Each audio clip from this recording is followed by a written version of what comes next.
Welcome to the Green Building Show, where we investigate green design and building trends throughout Australia. Hi, this week we continue with our summer DIY series. I'll be sitting down with Tony Robinson. He's a water efficiency expert with Sydney Water, and he's going to provide some great practical tips on how to save water throughout the home. And in this week's Australian Style, I'll be speaking with New Zealand architect Frans Kamerman. He's created 2 new homes in Auckland, and he's going to explain his decision to use lightweight materials, which not only helped create an eye-catching design, but also helped comply with local fire ratings.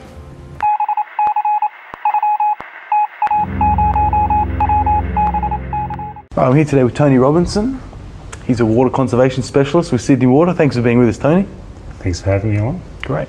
Okay, Tony, we're talking about DIY and water conservation in your own home. I guess what one piece of advice could you give to homeowners in terms of the water conservation in their own home? Well, the easiest thing to first look at is your shower. About 14% of water in your home is used in showering. And so the easiest thing is to put a water efficient shower head on. You're going to cut your water use by up to half, just in that location.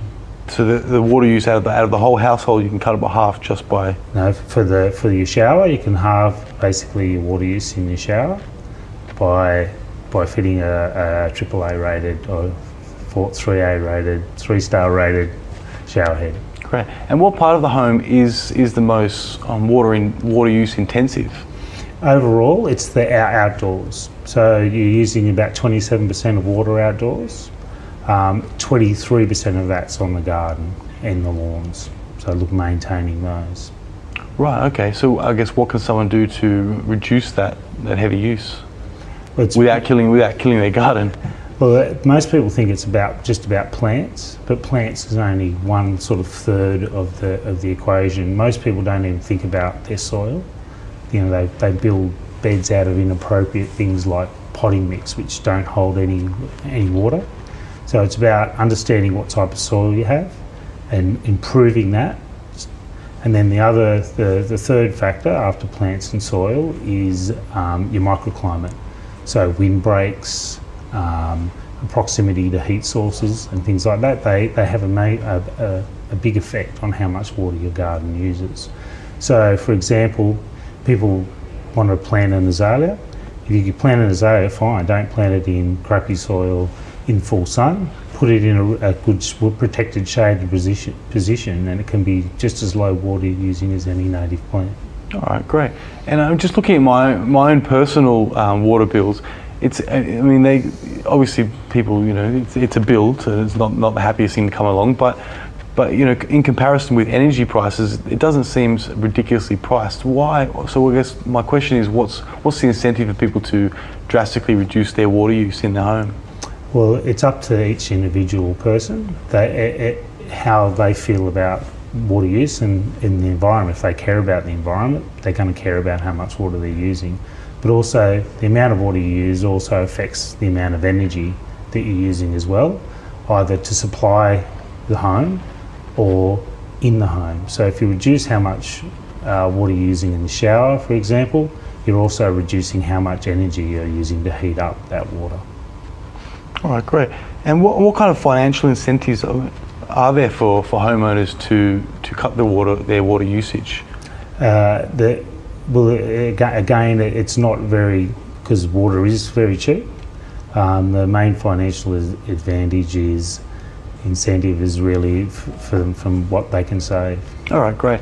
And you mentioned the water saving shower head, the 3-star rated shower head. What are some other low hanging fruit throughout a household that someone can implement to really cut their water use? So the other really easy things to do is to restrict or put aerators on tapware. So you can put flow restrictors in the tap bodies, or you can put aerators if you've got a spout with an aerator on it. And in the kitchen, 9 litres is the go, and in hand basins it's 6 litres per minute, as opposed to, you know, your pressure, you're going to get about 18 litres a minute if you've just turned the tap on. So that's the easiest one. The next thing to look at in the home is when you're replacing your washing machine, is to get a 4.5-star type washing machine. You're reducing from your old standard top loaders who used about 140 litres per load, you're going down to about 40 litres per load. So it's a major difference, and they are far more energy efficient as well. Okay, so I guess the appliances, dishwashers, washing machines, they're quite big offenders in terms of water use? That's right, and then the next one to look at is the toilet. Now your old standard single flush toilet uses about 12 to 14 litres per flush. So your new 4.5 star uses 3.5, 4 litres per flush. So it's a significant difference in the amount of water that you use. Okay. And do you think every homeowner should have a water tank? Not every homeowner, because you can't necessarily fit a tank in. Then you need to consider a few things when you're installing a tank. You need to have as much of the roof area connected to that tank as possible. If you've just got one small run of gutter that's 10% of your roof area, you're not going to capture a lot of water. So you need to attach as much as your roof to the tank as you can, and then the next thing you need to do is make sure that you hook it up to a toilet or a washing machine if you can, because you'll really start saving a lot of water with the tank that way. Okay, great. And do water saving initiatives or necessity change state to state in different climate zones throughout Australia? They do. Each state has their own water conservation programs and help customers in different ways. Okay. And I guess, so someone's sustainability, they save water in the home, they feel better about themselves and their sustainable conscience as such. But what are some of the wider benefits to, say, the surrounding community or even Australia as a whole? Well, Sydney Water, for example, we had an operating licence target to reduce our water usage from 1990 from about 420 litres per capita per day to 329. So now we're down to 302 litres per capita per day. We actually exceeded our target. And what that does, it means that when we're designing infrastructure, etc., and looking at future water supplies, it's easier for the whole community has to pay less in regards to how much infrastructure we're going to need to put in place. Great. You mean we pay less in terms of taxes? That's right. Fantastic.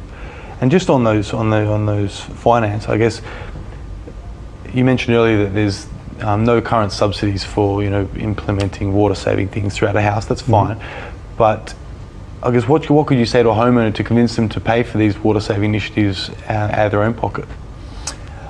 There's a bit of legislation sort of in place at the moment called the Home Regulations Act in regards to tenancies.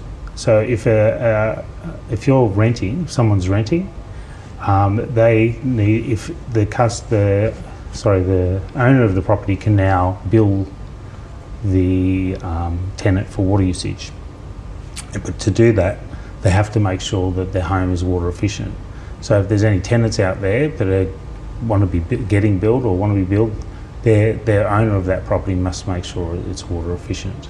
Okay, and in your experience, in your career as water conservation, have you come across, I guess, what is the biggest misconception among homeowners in terms of their water saving? I think I'm going to go back to the soil. People don't understand the relationship with soil. People think another thing is rainwater tanks. People think if you've just got a rainwater tank, they put a rainwater tank on their house and they don't connect it to anything. Yeah. And they sort of keep it as like a rain bank, and they're not using the water usefully. So that's the biggest things I can think of. Misconceptions. Yeah. Tony Robinson, thank you for your time. Thank you.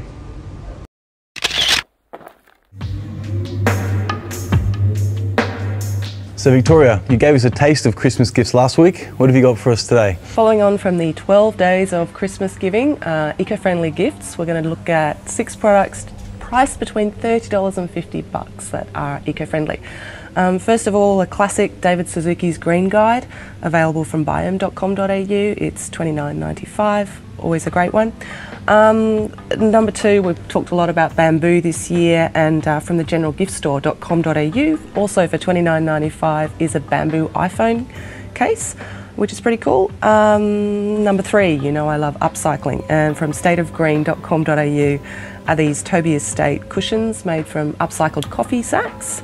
They are $45. We are moving up the price chain. Next, from naturallygifted.com.au, it's a tea and chocolate gift box. Everything's organic. It's $47.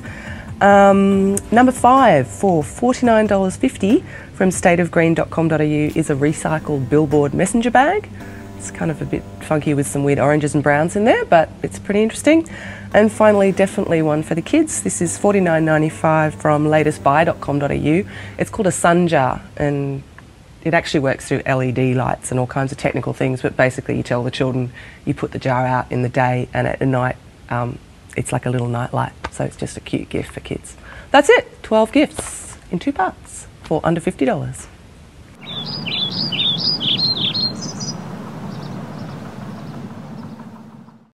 I'm here today with Frans Kamerman. He's the principal of Kamerman & Co. Architects. They're based in Auckland, which is in the North Island of New Zealand. Thanks for being with us, Frans. You're welcome. And we're here talking about the Meadowbank houses, which is a lightweight development which you have just completed. Can you tell us what was the brief from the client, and what were the main challenges for the project? Well, basically the brief was for 2 4-bedroom or 3.5-bedroom townhouses as a speculative development. Also, they had to be highly sustainable.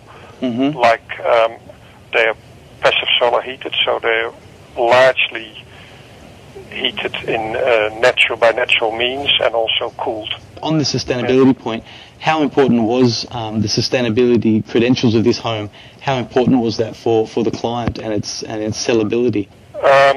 It was probably more important for the client from a conscience, philosophical or moral or conscious point of view, rather than that was what had to sell the houses. And in the end, that wasn't really the main selling point. It is more the architecture itself. And what makes this home so sustainable? I mean, you've mentioned on your website that it has a ultra-thermal insulation. Can you elaborate on what that means? The main feature is that they are passive solar heated or cooled, which essentially is that you design the house so that it has mainly northern glazing, and that the glazing has such wide roof overhangs, or that the top floor hangs over the ground floor, so that the overhang controls the sun access. So in the summer, midsummer, there should be no direct sun. And obviously it's a lightweight home. What materials did you choose, and how did that choice of materials contribute to its sustainability? In order for passive solar heating to work well, you need mass, solid material to absorb the heat in the winter, but also to keep the house cool in the summer. Mm-hmm. And so it is the concrete floor slab as well as the concrete block walls that contribute to that. Great. Then the top floor, as you can see on the images about this project on the web, is timber framed, and there we chose Hardy's linear weatherboard as the cladding. That was chosen for 2 reasons. First of all, these units are built right up to the boundary, so the rear wall is on the boundary. Now, if you build on the boundary in Auckland, it needs to be fire rated. Then another consideration was that we wanted a dark stained or painted finish to the weatherboard. So the choice was between cedar or linear. Say normal pine weatherboards would warp too much if you paint it dark.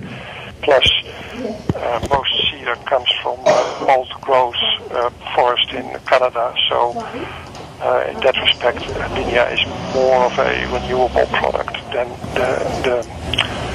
the cedar. Frans Kamerman, thank you for your time. All right, you're welcome. This week, we've got a question for Marie, and she's keen to create her own lightweight home on the Gold Coast, but she's looking to find some inspiration and see some James Hardie cladding products in action. Well, Marie, to help me answer this question, I spoke with Ned Clinch. He's the Queensland sales rep for James Hardie, and he says a great place to go would be the Stockland Display Village, which is just a short drive out of the Gold Coast. He says that almost every lightweight cladding material you'll see in that village is a James Hardie product, so you're sure to find something that suits your style and your needs. Happy hunting, Marie.